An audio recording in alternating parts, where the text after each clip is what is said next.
So here it is, my new Renogy solar panel. This is the 400 watt portable solar panel blanket.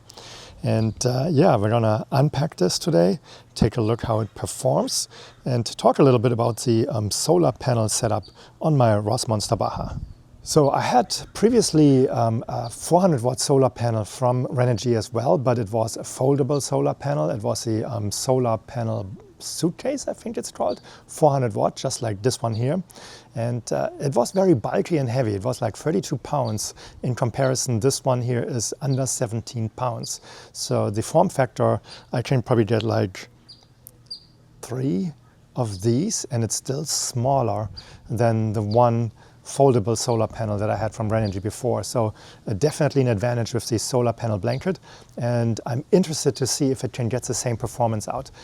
With the previous solar panel, I had up to 395 watts coming into my solar controller on my rig, and I'm hoping to get similar results with this one. So let's unpack this, and then we look at the specs, and then we'll test it out at the Baja, which is parked outside, and see what the situation is. Let's go. So a beautiful day here today in Southern California. I live in Vista, just close to the ocean, 5-6 miles from here. And yeah, I like sun for various reasons. One is solar production on my Rossmonster Baja. And I have 800 watts of fixed solar panels installed up on the roof. And that's the main source of energy production for the rig, but I also use external solar panels. And previously I had some EcoFlow 220 watt solar panels, a total of 3. Those were bulky and heavy and just not producing enough, and it wasn't feasible. So I switched to a 400 watt foldable solar panel from Renogy as well, the solar panel suitcase, and that worked great. The performance was up to 395 watts that I got from that solar panel when pointed directly at the sun. But it was heavy, it was bulky, it was difficult to transport, and so I was looking for better alternatives. And well, Renogy came out with the 400 watt solar panel blanket, and it's half the weight. It's just a fraction of the size of the fixed solar panel or the solar panel suitcase that I had before. So I'm gonna unpack this now. We'll take a look and see how it performs, and then discuss the whole situation.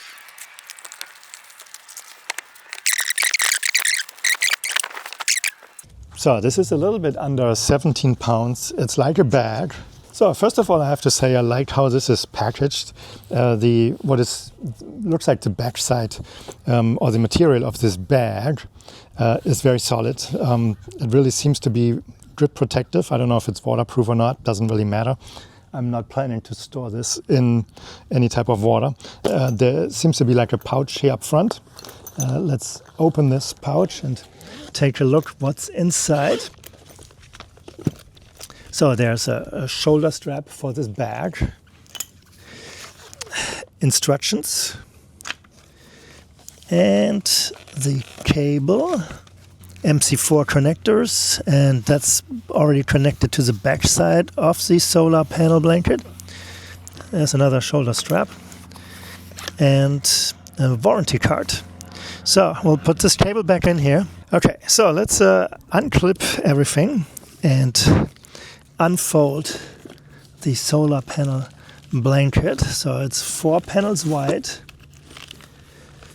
and then 4 panels each level.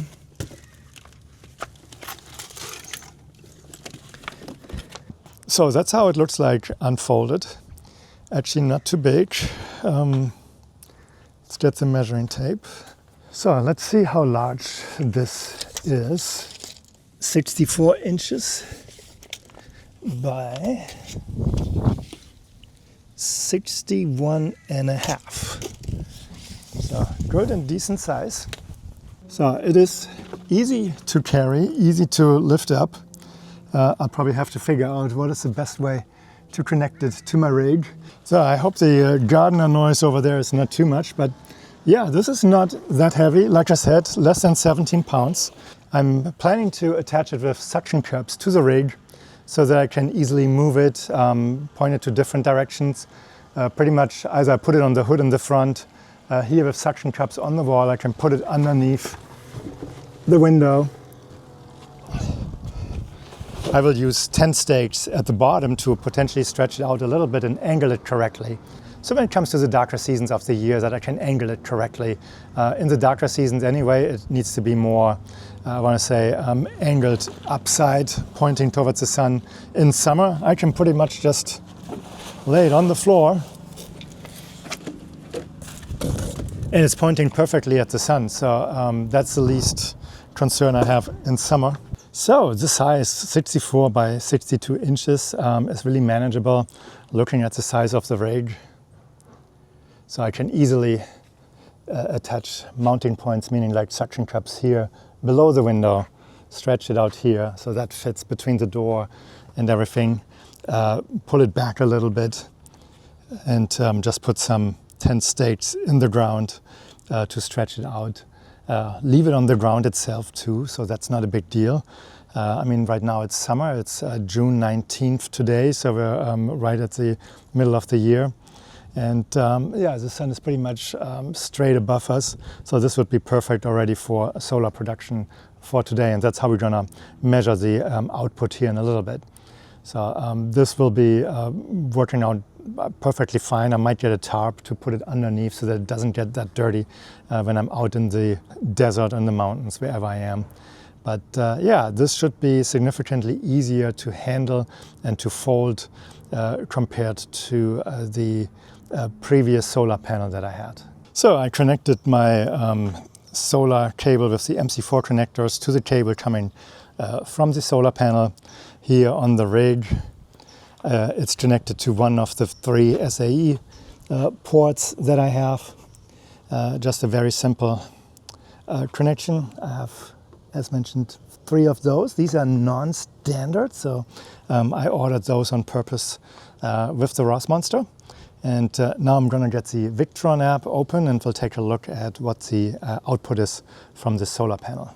So here's my Victron app, and let's get the solar controller number 2.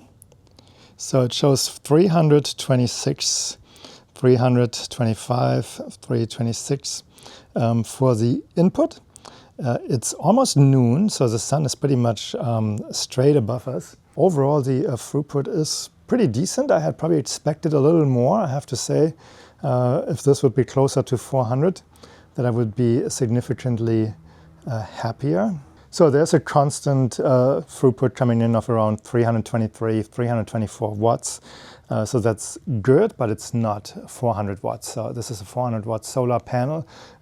It's 11:52 in the middle of the day on June 19th. So you would expect that the sun is pretty much staying straight above us, just completely vertically hitting the solar panel. I don't know if that's the right verbiage, but so why am I not seeing 400 watts or something closer to 400 watts? I mean, the sky appears blue. There's not really clouds. I mean, a little bit. Let's see if we can film this. So there's some minor clouds. Earlier, I had the impression there's some smoke in the air from a wildfire, and I think that's based on the colors and everything. I'm still seeing that, so that could be the reason why I'm not seeing a better throughput at the moment. But 325 is pretty good. It hopefully could be better. So that is something I need to test out over time and just see. If this solar panel blanket performs to my expectations, I will get a second one, and then we'll definitely get enough output on top of the fixed solar that is on the roof up there somewhere of the Rossmonster Baja. So there's definitely, I want to say, cloud in front of the sun. So now it's at 331. And like I said, based on the colors, there is smoke high up in the air. So we're not having a fully clear sky. So it's definitely impacting the solar production. And from that perspective, maybe I'm not as much disappointed as I was just a few moments ago. So good to see that this went up by 6.7 to 330, 331. So this is the other solar controller, the other MPPT controller. And like I said, I have 800 watts of solar up on the roof, and I'm not seeing 800 watts coming in. I mean, I probably would expect about 700, 750 at the moment. So I think there's definitely smoke in the air. And that's why the solar production is impacted, because getting 600 watts, 615 watts out of the 800 is also below expectations. And I just recently went through a car wash and had everything clean and washed off a lot of dust from the solar panels. So they might still be a little bit dirty, but overall, yeah, you would think that you see a little higher output numbers. Let's go up and take a look at the roof. I don't have a taller step ladder, but this will do just fine. So, yeah, here is the roof. So the solar panels are a little bit dirty. That probably plays a role too in the below expectations output from what I'm seeing. But like I said, the way how the sky looks and the colors here, there's smoke high up in the atmosphere, and that is definitely impacting the output today. So do I have more room for more solar panels up here? Not really. I think I would have to rearrange the entire roof solar panels and probably shift the Starlink around as well. I know Rossmonster can put up to 1,000 watts of solar on top of these. I opted for 800. I think that was the limit when I ordered mine. I'm not too concerned. So I also have a generator, and this is definitely a decent amount of solar. So I made it through last winter with the solar panel, the external 400 watt solar panel, and this one, and didn't have any significant issues. Of course, if it's gray and cloudy or rainy, I will have problems, but like I said, I have a generator that can easily fill the gap. Plus, when I'm driving, I can bring in power from the dual alternators that this truck has. Yeah, we had some fog the other morning. That happens here quite often at the coast. And there's more dust on the solar panels than expected, so I will go and clean those today, and we'll see if that makes any change to the output going into the batteries. So it's exactly noon, actually 1 minute past noon. The external solar panel is bringing in 329, so it's very solid. So at least from that perspective, even though it's not close to the 400 watts of 329, is at least a constant throughput going into the batteries.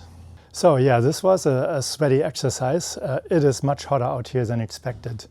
It has been hotter in the last few days anyway, as the forecast was initially saying, so probably not the best time to make this video.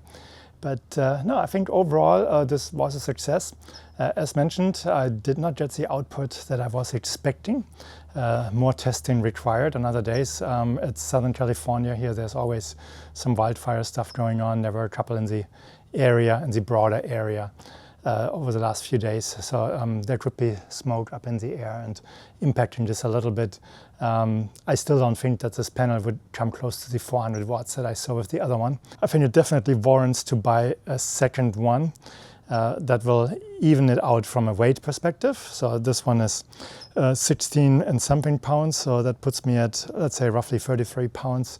The other one was slightly above 32 pounds. So from that perspective, there will be an even out in the weight, but I will gain space, and I will gain the ability to produce more power. So 2 panels with like 325 output, 350 output under better conditions.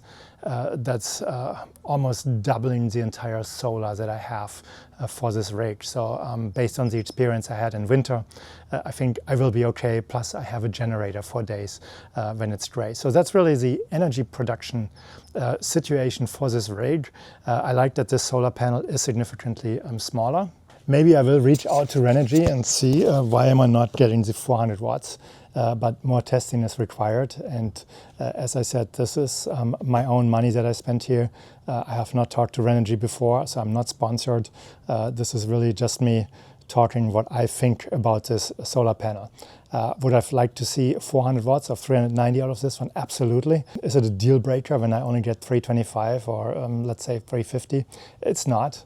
I know that solar panels will usually not produce 100% of the advertised wattage. Overall, a little more would be better, but I had planned to get a second one, and I think with 2 I will have all the bases covered, especially when it goes into the second half of the year with fall and winter coming. I know summer hasn't officially started. It's June 19, so it's hard to talk about that, but that's what this is for. In summer, I have enough solar panels in general on the roof to refill the batteries. But for the slightly darker seasons or winter, I definitely need additional solar. And that's what this is for. I'm just getting ready because in September I want to go on a 2 to 3 month long trip with not being able to go home. And I need to be fully prepared for that. And there's a lot of stuff coming that will happen to this rig as well to make it ready for that trip and for camping in winter, not just like desert camping in winter like I did last winter. No, we're talking Canada type of winter. That's what's on the plan, on the menu for the winter of 2025. So the sweat is running in my eyes. I think it's time to close this video out here. I hope you liked this type of video. If you did, please give it a thumbs up. If you have not subscribed to my channel, please do so as well. Helps me out a little bit with the YouTube algorithm if you do both. And then I would say I'll see you next time in my next video. Thank you for watching. Have a great day. Bye-bye.